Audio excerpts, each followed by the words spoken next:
Hello everyone and welcome to Box Office Receipts. I'm your host Tyler Callahan and we got the usual numbers and news to talk about. Nothing too crazy this week. Let's get started with the numbers.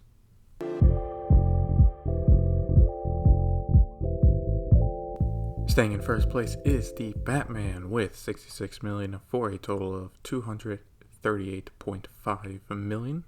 Staying in second place is Uncharted with $9.2 million for a total of $113.3 million. Third place was BTS Permission to Dance, which made $6.8 million. Fourth place was Dog with $5.3 million for a total of $47.8 million. And fifth place is Spider-Man No Way Home with $4 million for a total of $792.2 million. Let's start with The Batman, which had a fantastic hold from the first weekend, only dropping 51%. At this rate, it's holding strong enough now that $350 million domestic is a lock, not 300, and it's looking more likely that it'll end up around 400 million. Now, in third place was BTS, but it wasn't a film documentary, it was a live concert. The band played it live in South Korea last Saturday, and it was live streamed around the world to theaters. In America, it was played in around 800 theaters, and some showings were on a tape delay due to the time difference. Also, since it was a live event, tickets were not $10 to $15, but they were $35. Still, a one-day event with premium pricing almost made $10 million, which is really impressive. I wonder if music executives see these numbers and think maybe they can try and do something similar. I think this could be an expanded market, but you just need to get the big artists to get people interested. Heading to China, where the box office continues to slow down as more COVID cases appear. In first place was the Battle at Lake Changjin 2 with $4.6 million for a total of $635 million. Second place was Too Cool to Kill with $3.4 million for a total of $407 million. Third place was Nice View with $2.1 million for a total of $213.9 million. In fourth place was Do You Love Me As I Do, which opened to $1.76 million.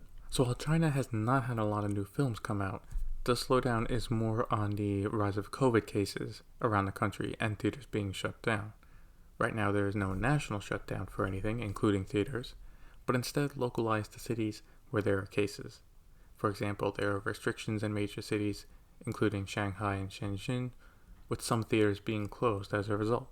Upcoming this week, we have Uncharted opening on Monday, followed by The Batman opening Friday.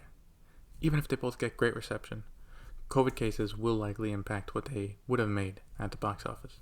Looking now at worldwide numbers, The Batman continues to do great, making another $66.6 million internationally for a worldwide total of $463.2 million. Uncharted made another $11.2 million for a worldwide total of $301.3 million. It looks like it'll finish above at least $350 million, possibly closer to $400 million depending on how it holds out for the rest of March. Turning Red opened in some international markets this weekend to $3.8 million. Remember, the Pixar film will still be released in countries where Disney Plus is not available. Going back to the BTS live concert, it was also shown in theaters around the world and made $32.6 million worldwide. For a one-day event as a live concert, that's actually a lot of cash. Finally, Death on the Nile is now at $124.6 million worldwide. Switching to news, let's start off with the not-so-shocking ones. Discovery shareholders have voted and approved their merger with Warner Media. This was expected, and at this rate, the merger should be completed sometime in April. It'll be curious after April how this new company will handle the 3 streaming services they will have. Obviously, the headliner is HBO Max, but they will now have Discovery Plus and launching at the end of the month, CNN Plus. If I were them, I would consider rebranding HBO Max and then merge the other 2 into it by making them tiers of the service. So for example, $15 a month, stay the same price, gets you everything HBO Max. But then if I wanted, say, Discovery, I can pay an extra $5 add-on, or another $5 would get me CNN Plus as an add-on. But we'll see. In other merger news, Amazon announced that their acquisition of MGM was complete. As of what happens now, Deadline is reporting this is the current situation regarding MGM. Amazon is reportedly excited, by MGM's slate of movies and does not plan on making any changes to it. Regarding theatrical releases going forward, those will be done on a case-by-case basis, but not every film will automatically get approval for release in theaters. Also, while a lot of MGM content will now go to Prime Video, not all of it will be exclusively there. I wonder if this is in part due to current licensing deals MGM has that they have to honor. Also, they are not touching the Bond franchise right now, but that's also particularly because there's not much they can do with it, as Eon has half the rights to it as well. MGM does not completely own it.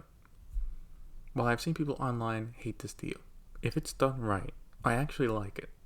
First, I prefer if smaller studios, if they have to be bought, that outside companies buy them, like Amazon. I don't want the likes of MGM and, say, Lionsgate, for example, going to Disney or Comcast. Secondly, if Amazon sticks to this and lets MGM do their thing, but increase funding for their productions, it could allow MGM to become a bigger and better studio. But right now, this is very much a wait and see in how Amazon treats them. During the promotional push for the Adam Project, it was announced that Sean Levi will be the director for Deadpool 3. This would be the third film he and Ryan Reynolds have worked on together, the first being Free Guy, and now with Netflix, The Adam Project. Gotta say I'm kind of mixed on this. I've not seen The Adam Project yet, but Free Guy for me was only okay, wasn't anything great. Now, Levi is not writing the script to Deadpool 3, so it can be amazing. But right now, there are a lot of questions about this film, like, is it still going to be R-rated? Don't even have a confirmation on that yet. A new film that's in the works is an animated Play-Doh film. Yes, this is real, and Deadline has the exclusive on this. It will be made by E1, which is now owned by Hasbro, who makes Play-Doh. As for who is making it, well, John M. Chu will be producing and possibly directing, and Emily V. Gordon will be writing the screenplay. I really don't know what to think of this film, but I will reserve my judgment until I see a trailer for it. I mentioned a few weeks ago that Scream 6 was being fast-tracked, and it's definitely getting fast-tracked. Paramount announced this week 2 new films and their release dates. Their untitled Bob Marley biopic is set to be released January 12th, 2024. However, for that film, I expect a limited release beforehand to qualify for awards. Unless you know the film is shit, why not go for it, right? As for Scream 6, it'll be coming out March 31st, 2023. Right now, that is a solid release date, as it's the only release scheduled for the weekend and only has to deal with the second weekend of John Wick Chapter 4. However, taking a step back to look at the entire month, March is really packed, and I feel something is going to get moved. Every weekend for the entire month, there's a big film coming out. We start with the live-action Dungeons & Dragons from Paramount, then the Haunted Mansion film from Disney, then Aquaman 2 from Warner Brothers, John Wick Chapter 4 from Lionsgate, and now Scream 6. I took a look at April, and it's less crowded, so one of those films will probably get pushed back a few weeks. Speaking of release dates, we got one small delay this week, with Sony pushing back Bullet Train.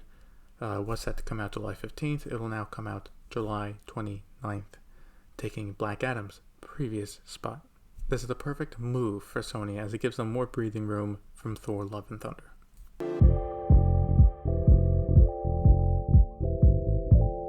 Now moving to VOD Premium, where it was a quiet week. Last week I talked about 20th Century and their new mandate to focus more on films for Hulu. Well, this week from 20th Century Searchlight, they announced 3 new films coming to Hulu throughout the summer. The first, Fire Island, will come out June 3rd. Good Luck to You, Leo Grande, comes out June 17th. And Not Okay comes out August 5th. I've read the synopsis for all 3, and I'm looking forward to Not Okay the most. Right now, that looks to be the one of the 3 that I think will be really, really, really good. Finally, let's finish up with what's on VOD and streaming. Thanks in part due to a leaked digital copy of No Way Home, Sony moved up the release of the film digitally to this week. So if you have not seen it, it's available to buy at all major VOD platforms. From MGM, Dog is now available to rent at a PVOD price of $20. A new Zac Efron film called Gold was released for both purchase and rental on VOD. Lastly, Scream is now on Paramount Plus, so if you have not yet seen it, you can now buy it, rent it, or stream it. And a Blu-ray release is still set for April. And that is it for this week's episode of Box Office Receipts. Question for the episode is, would you watch a Play-Doh film? Let me know on Facebook. Link to the page is in the show notes. Thank you for listening.